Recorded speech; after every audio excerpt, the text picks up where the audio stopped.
center field. Going back is Gonzalez. It is gone! Two-run home run by Schwarber. Stays put, and there's a high fly ball. Deep right field. Harper watches it fly.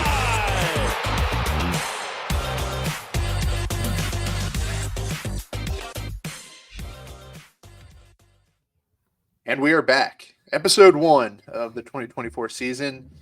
Phillies, man. It's Phillies. I was hoping for a 6-0 week to kind of start the year all romantic and kind of, this is going to be the destiny season. But some things never change, and slow starts are a part of this team's DNA. I get it. The weather was awful the whole week. I mean, it was windy. It was cold. It was rainy. Wasn't the best baseball weather, but just awful showing in week 1, if I'm being completely honest. 2-4, which, I mean, you'll take it after you kind of saw how the team played. But this team seems like they're just always going to get off to a cold start, and there's nothing we can do about it. Yeah, 100%. I mean, I'm glad the team is back, and I'm glad I was able to get back into Citizens Bank Park. But that was really bad.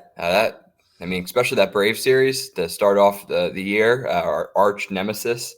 Just go out there and get your ass kicked. But I guess we're getting used to this, the stumbling out of the gate. Yeah, pretty much. I mean, we're going to try not to be too reactionary because we've been here before. And, I mean, this season alone, we started off, 1-3. That's better than last year. Last year, we went to Texas and we got swept, and then we went to New York and lost one. So at least, we won a game in the first weekend, which progress. But looking at the team, looking at game 1, I'm glad we didn't record after that because you would have gotten a very frustrated Josh because it was an utter blow up from our bullpen, and it just I don't mind losing, but losing like that, where just crash and burn type losing in the first game of the season, bullpen implodes, that sucks. That really sucks losing like that. But get it out of your system now, right? I mean, it's early and it's Alvarado. So what are you going to do? There's nothing you can do. You just got to live with it, honestly. Yeah, and in the grand scheme of things, we've watched about feels like a million baseball seasons by now. Who remembers these series at the end of the year? I don't, Yeah, I do. I actually do remember quite a few home openers. Do you remember the Kutch home run when we first signed McCutchen, the opening day? Actually, you know what? I do. I remember that. I remember. Do you remember the opposite field Alec Boehm home run where we thought off of DeGrom? That was last year. Yep. And then off DeGrom. Do you remember Schwarber off of Frankie Montas?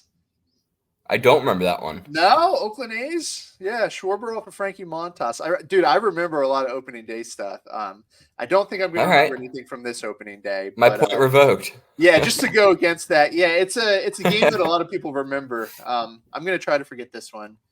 I think the best way to go about this episode, let's start with positives, kind of get them out of the way. They won't take too long.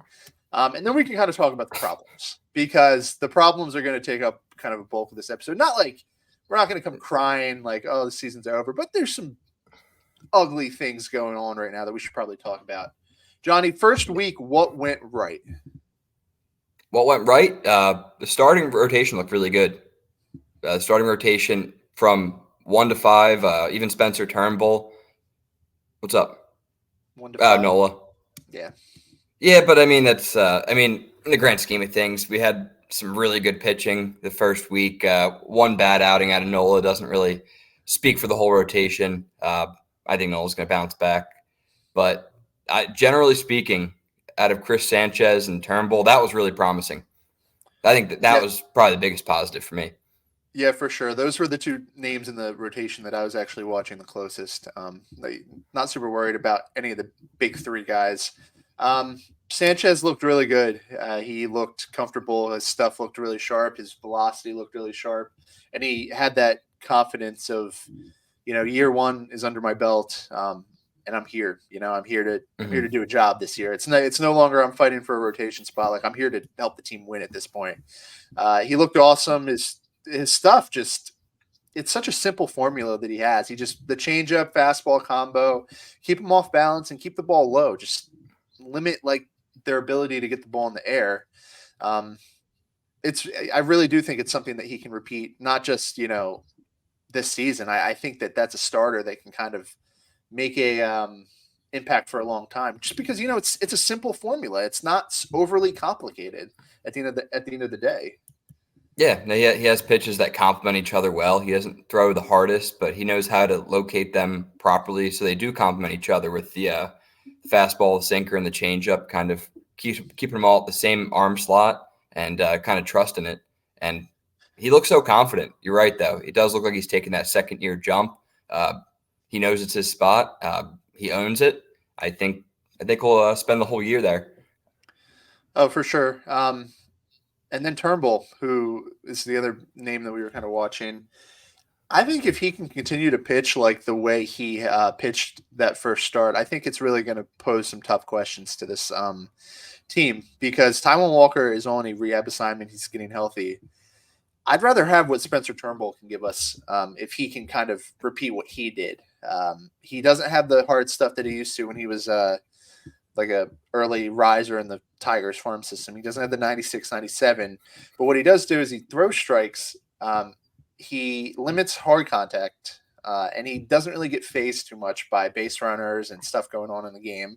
He has a certain level of poise that I think Taijuan Walker might not have. I don't want to say that he might not, because it's unfair to really say that at this point. I don't know if we've gotten the best out of Taijuan Walker that he's capable of, but based off of what I've seen, Spencer Turnbull can definitely help this rotation.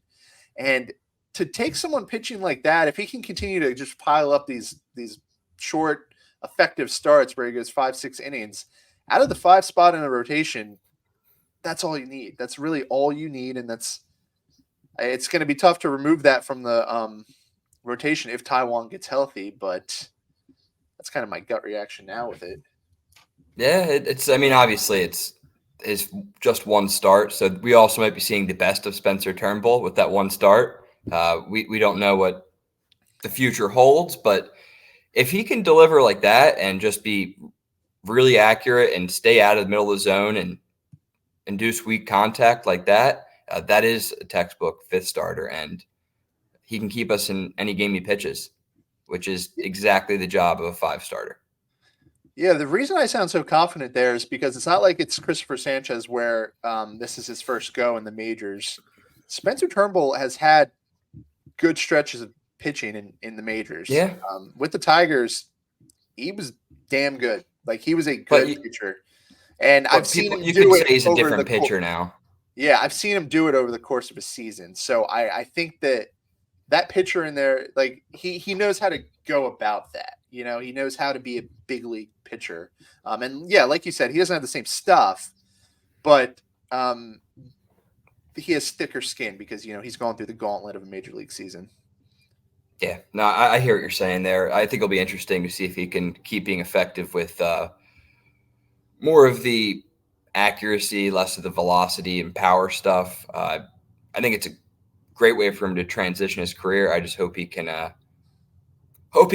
keep up with it, because you can't help but think of guys like Noah Syndergaard and like the Lorenzens who try to live off that type of pitching style.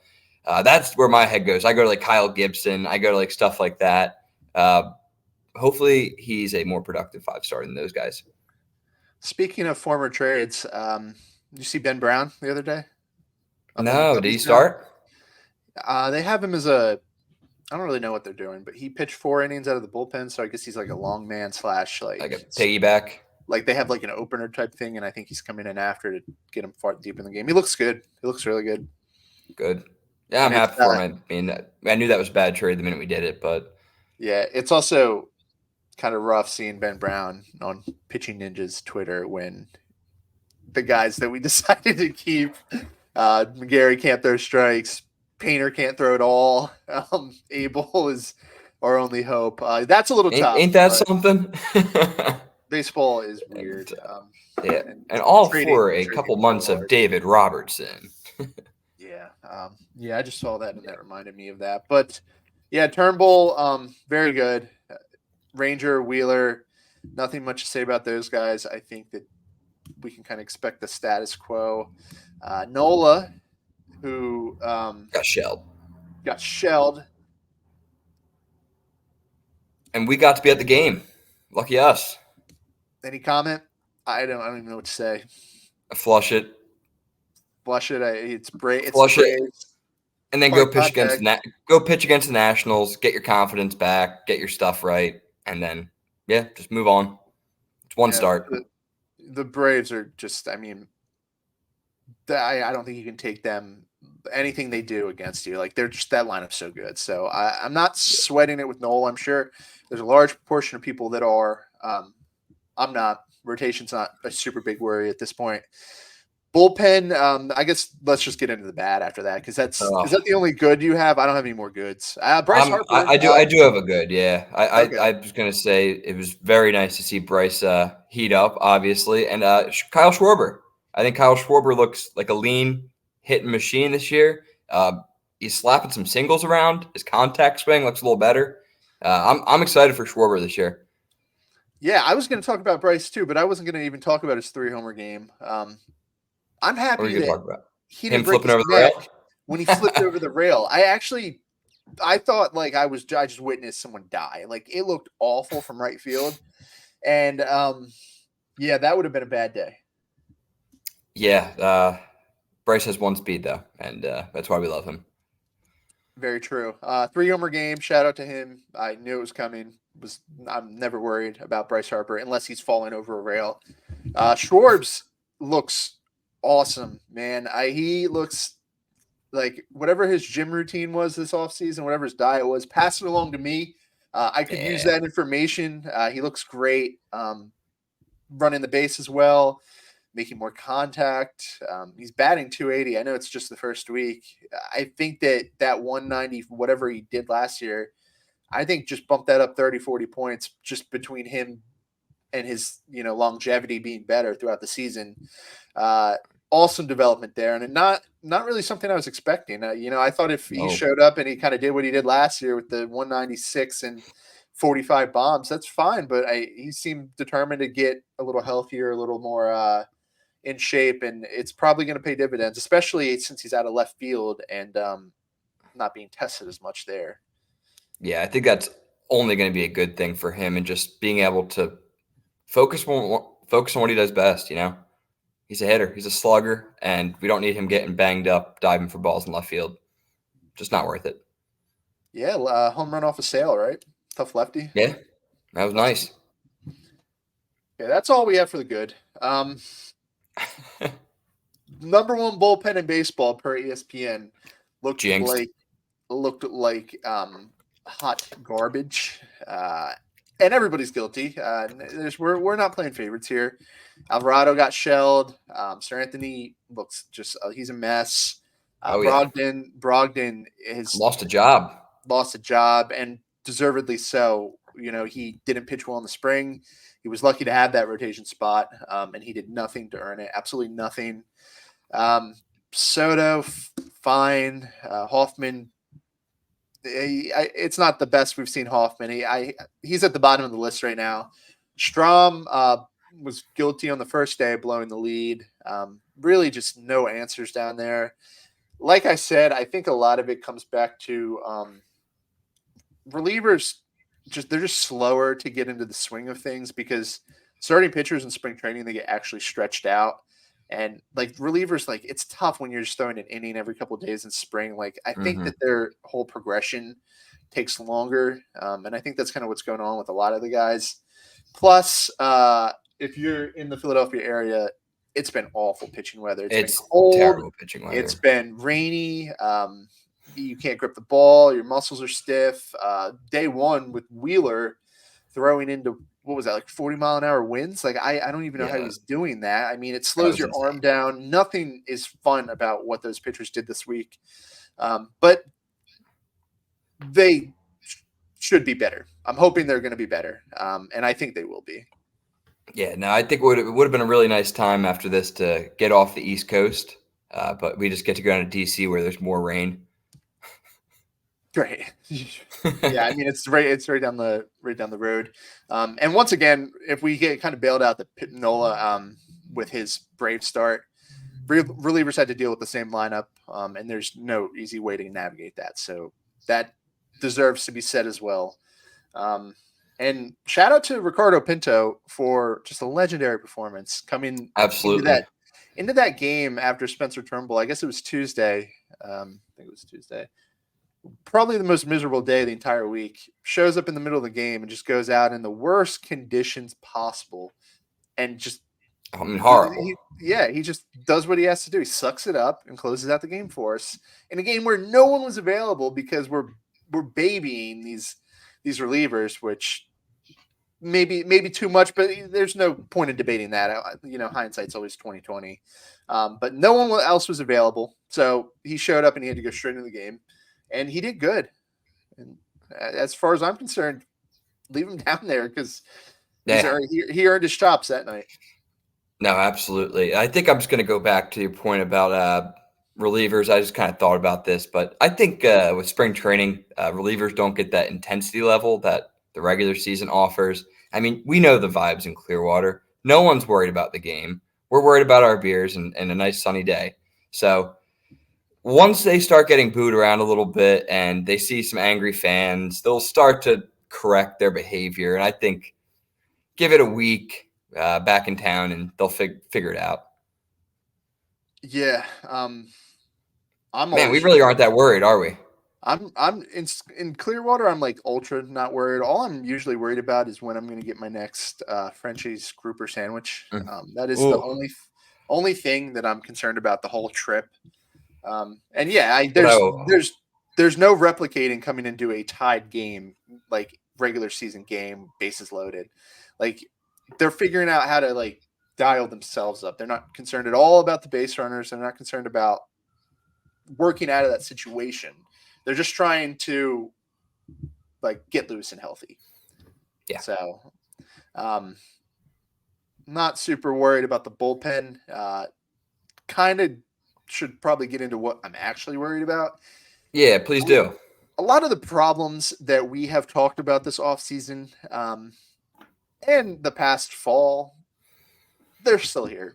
And these guys are older, and I don't think it's going to get better. Just hitting's hard. I understand it, but some of our righties, man. Yeah, some of the righties on this team give away at bats. You're telling me, Trea Turner, dude. I thought my opinion over the first year didn't really change because it's the first year. You give him some time. But now, after seeing him going into a second season, I thought he was a better hitter than this, to be completely honest. He's so athletic and he's so like dynamic of a ball player, but he just swings at so many uncompetitive pitches. And for someone who competed for a batting title at one point, his ability to like make contact is just not as prevalent as I thought it was going to be. I saw a stat. I should have found the stat before we hopped on the pod, but just he gets into these 2-strike counts immediately. Like 1-2 counts, 0-2 counts. He's always in them, which means he's always digging himself out of a hole. And unless you're like one of the best hitters in baseball, like the Otanis and the Sotos and the Harpers, 2 strikes is not a thing in your favor. Like you need to be aggressive and not put yourself in that position, but he's just waving at bad pitches and ending up in the same position anyway.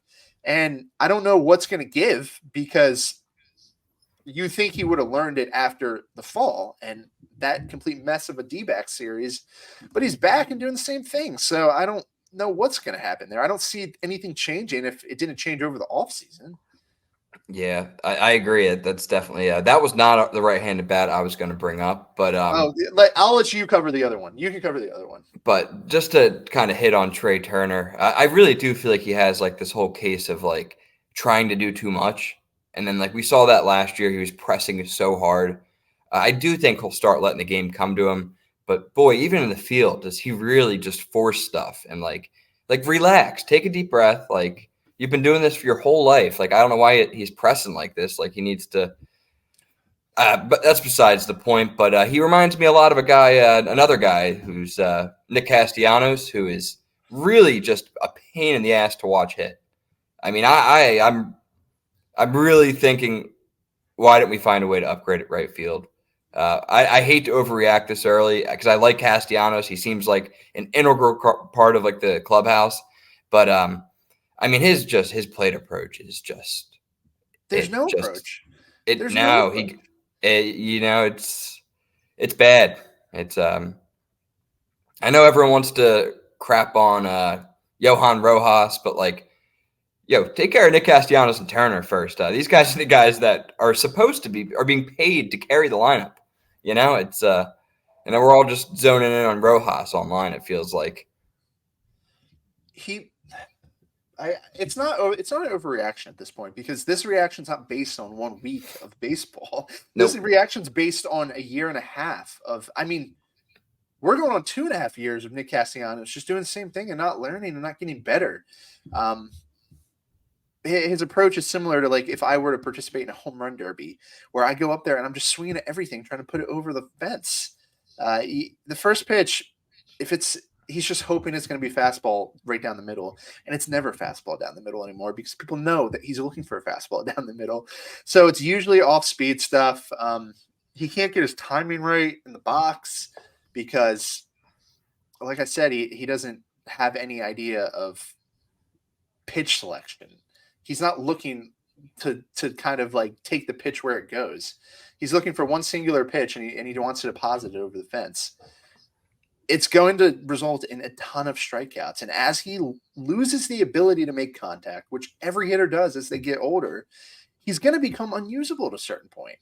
It's just going to get worse and worse and worse until, I don't want to say his name because this player is like Javi Baez. Like, it's the same thing. Javi Baez does the same thing. And it's great when, your contact skills are sharp, your peak athleticism, you're ambushing pitchers, but you get older and he's been in the league so long that the secret's out with what he's doing. He's still going to run into baseballs, and I'm sure he's still going to have a lot of RBIs, but the strikeouts are just going to come in such high waves. It's going to drive us all nuts, and it's going to result in some terrible runners in scoring position type stats. Don't give him pitch to hit when runners are on. No, why would you? He's too eager to drive runs in. It's just pound him outside with sliders. Yeah, it's pretty crazy that pitchers are still just throwing that slider at the outside half and just it literally. I mean, you talked about Javi Baez right there, but watching Castellanos with like this, the whole like the no discipline on sliders is like watching like when you like play like MLB The Show with a buddy who's never played before. And like they think you're gonna throw them a fastball every single time, and then you throw them a slider, and they like look like a fool every time. That is kind of what it looks like. It's a shame, and these are guys. Yeah. Nick Castellanos in 2021 was top 5 NL hitter in the league, crazy. In the National League.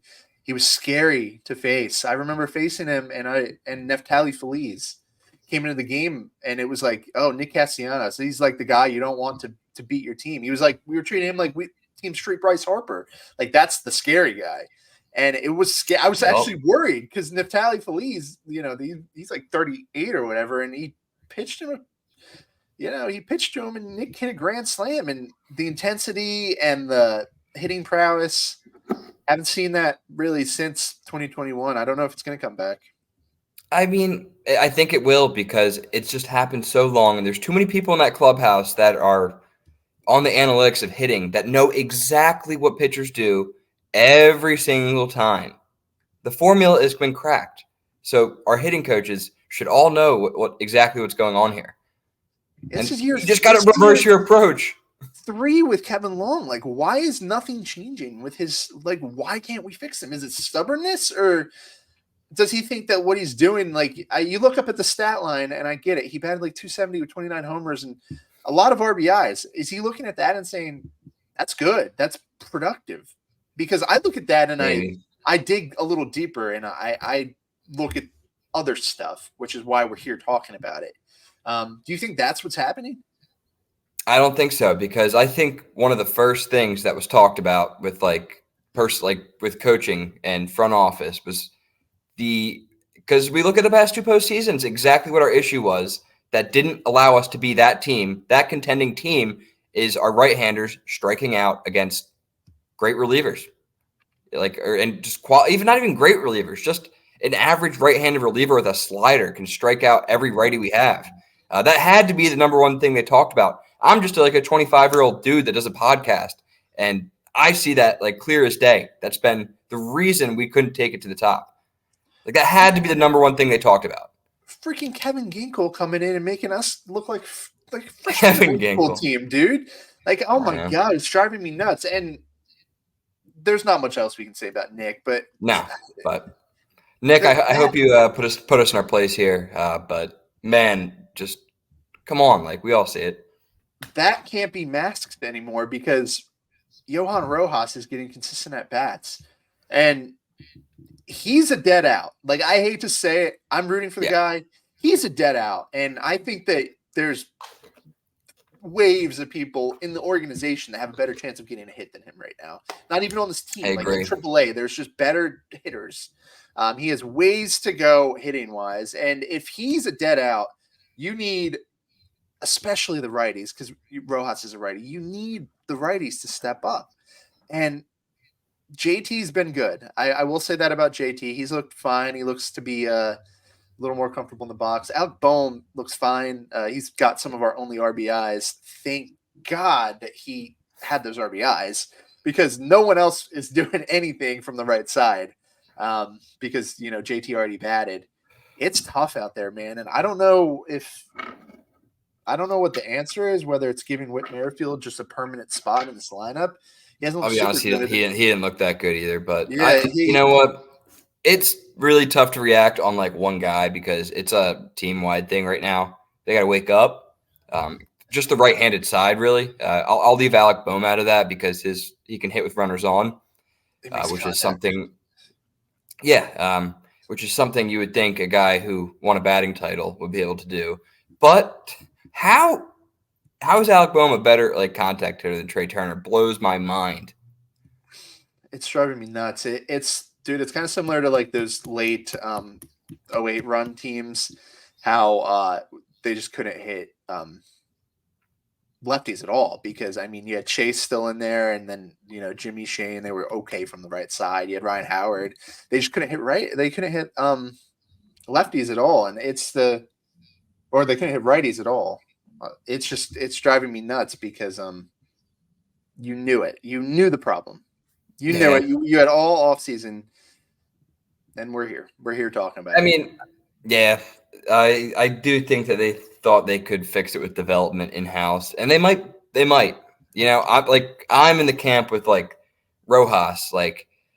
The guy's at 160 MLB at bats. Let's let him get to 250 before we start freaking out. And if our rest of our lineup was just doing their job, we wouldn't be microscoped in on that, Yeah, that's where I kind of feel bad, because if people were actually hitting, Rojas wouldn't be newsworthy material. No, he wouldn't. More pressure on him now. But I do think that that is how baseball works. You get more at bats in the big leagues, you will adjust. But it's tough. We're a tough fan base for that. We're hard, and I know no one wants to give him time because we want to win now and we want him to be good now. But he's young, and the best experience he can get is in the major leagues. I know AAA. We could always send him down there, but you're not going to get any more competitive at bats than here in that Major League Baseball. The guys that make money should just do their damn job. Yeah, I hear you. You kind of said all there is to say about Rojas at this point. The one thing that we're wearing it out. The problem I do have with Rojas, and not with Rojas individually, obviously, but the whole Rojas approach that the team's doing. If you're comfortable letting Johan Rojas bat against righties, lefties, he's been in there pretty much every game. Why are we so apprehensive to let Brandon Marsh bat against lefties, who has way more major league success, who's probably better against lefties than Rojas is against lefties. Why? How does that make sense? I'm just Where I'm starting to get at, that doesn't make any sense. Brandon Marsh should be at one of those outfield positions every day. But why is it that when Rojas comes in the game, it has to mean that Castellanos stays right every single night? Why don't we start letting Castellanos platoon or something? Yeah, dude. I mean, there's so many ways Like, to if you want to get Marsh and like a Marsh Rojas and then like Merrifield and like right field, why can't we just try that? I get trusting your guys, but like if we're just going to continue to get beat by righties with good sliders, like you got to do something, or we're going to lose the same way we lost. It's just like the formula for how to beat the Phillies with this personnel that we did not change anything. We said we're going to keep the same core. We can do it. The formula for how to beat that team is out. Like people know how to beat us at this point. Yeah, I don't know. Marsh is an everyday player, and if you don't commit to him being an everyday player, he's never really going to accomplish his full potential. He doubts himself now against lefties. Every time he gets up against one, he's pressing. He's like, "Oh, I got to make my impression." Meanwhile, Rojas is out there flailing against lefties, righties, you name it. Doesn't make any sense there. I think I wasn't really going to go to this because like we've been down this road with veterans before, but I think we probably just need to give Whit Merrifield the left field job and let Brandon Marsh go back to center.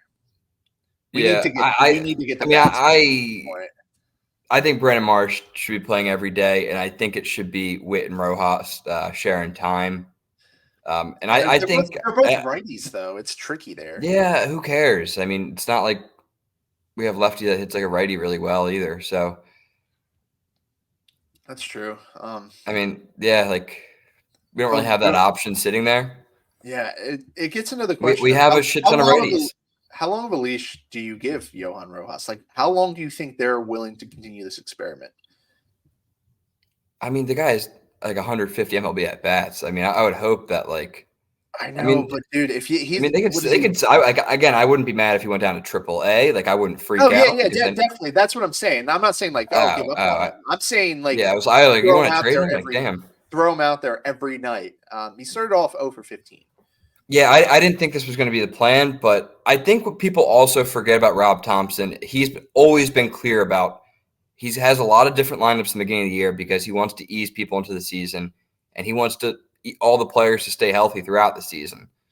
I think we saw that a lot last year, but it did hurt Brandon Marsh last year, and Brandon Marsh did not get enough playing time last year. He can do all playing around with the lineup he wants, but Brandon Marsh, it has to be an everyday player. He's too dang good at hitting the ball. He got stronger. We didn't even mention Brandon Marsh as a positive, did we? No. Brandon Marsh, Schwarber, Harper. The lefties. Bryson Stott hasn't really looked too good. I'm not super worried. Not yet. The hitting abilities there. Alec Boehm hasn't looked super good, but like I said, he's putting the bat on the ball when runners are on, which thank you. Like just thank you at this point. And then Whit Merrifield hasn't looked good. A couple of guys right now, it's not a cohesive unit. They're not chugging on all cylinders right now. Yeah, but again, we're 6 games in. Obviously, I think we can agree that the biggest concern is our right-handed hitting right now. Yeah, it's just I want to see. I was hoping to see. I didn't necessarily need to see results from Rojas, but I wanted to see like promising things that I can kind of point to and say, hey, he's growing. It's just haven't seen anything. Contact's been bad. I don't know how to measure success with him, but I know what we've seen so far. They're definitely. I know this is a success. But everyone's saying this, but like I want to. Then let's see Castellanos and Trea Turner hit the damn ball too. Like if we're gonna knock one guy, knock everyone, because it hasn't really looked good all around. And you can't even say Whit Merrifield. Whit Merrifield doesn't even look good. I think we contributed fairly to all 3 of them. I think they each got their. We got our word in for those 3 equally. Hopefully that little pep talk we gave them gets them all hitting. Maybe I would like to see that. Dude, we've gotten on here and we've complained about Nick Castellanos' approach so many times. He doesn't listen to me. He doesn't listen to you. Maybe that's the problem. Yeah, nah, that whole quote he had this year about like, aging like milk or wine, it's starting to look a lot more like milk. Oh, my God. Oh boy, fun! Baseball's back. We're back. Here we are, back in Negadelphia. Fortunately, NL East is awful, like horrendous. Mets, Marlins, poor Marlins, man. They're losing like ace pitchers like every night. It feels like that stinks. Mets are just a disaster. Nationals, they're ahead of us right now, but like you're not expecting them to be there. Braves are good. We know that Braves are always good. But it's still early, and there's still plenty of time to It's just me both the Braves. for both the lineup and for the weather to heat up. I think as it gets a little warmer, I think hitting's going to be a little easier. Pitching sucks in the cold. Hitting kind of sucks in the cold too. The one thing that I think we should hit on, just because it's been that bad, defense looks like shit again, and the base running is a really annoying thing because there's no need for base running mistakes. No. Like you can completely avoid base running mistakes. I really wish that they would stop doing that.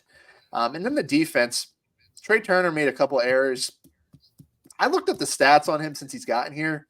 Second worst shortstop in baseball defensively since he got here. Did you know that? No, I could tell. I mean, he botches a lot of balls. He has a weak arm.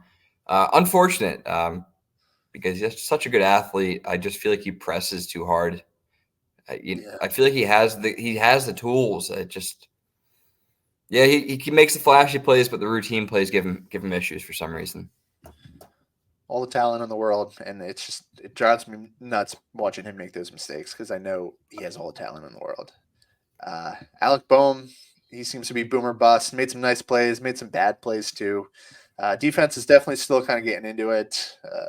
I guess it's to be forgiven since spring training was 10 days ago. We're not that far out from that. Base running has to stop, though. Base running mistakes. We can't be losing baseball games on base running mistakes. Johan Rojas getting picked off as second in a tied game where we pinch run you for Kyle Schwarber, that can't happen. If it's that bad of a move that people have been sent to the minors for doing something like that. That can't happen. Nick Castellanos, like, where are you going? Like, you should not be getting thrown out at second. Just take the single with the way you're swinging the bat. Stay on first. Stupid stuff like that needs to stop. No debate there. Nothing else to be said. There's no debate. That just has to stop. Yeah, no, you're not going to hear me argue that one. I would like that all to go away. Yeah. But hey, let me end this episode with a positive. We get to face Patrick Corbin tomorrow, and then we get to face Jake Irvin. I think he's a rookie for the Nationals, and then we get Mackenzie Gore. So we should get hitting. I hope Jake Irvin doesn't have a righty slider, because if so, he's yeah, we're done. Yeah. Even the most mid slider would make us look like fools. Dude, a righty Patrick Corbin right now could probably carve us up. Baseball's back. Geez. We're back. No need to worry. Back. It's week 1. There's some really smart people in that clubhouse working on the problems. Everybody's watching the same game, so they know exactly what's going on. Jake Irvin does have a slider, and he is a righty. Oh, man, we're done, dude. We're done. Yeah, I had to double check that one. Yep. All right, that's a automatic loss. Hopefully, we can take 2 out of 3 from the Nats and stay competitive in the NL East. Now, we'll be fine. I'm not super worried about anything. It's just some stuff here is driving me nuts. It's driving everybody nuts. But, we're rational here. I'm sure it's all going to figure it out. This is a very, very veteran group who knows what they're doing. 100%. And they've come back from worse starts.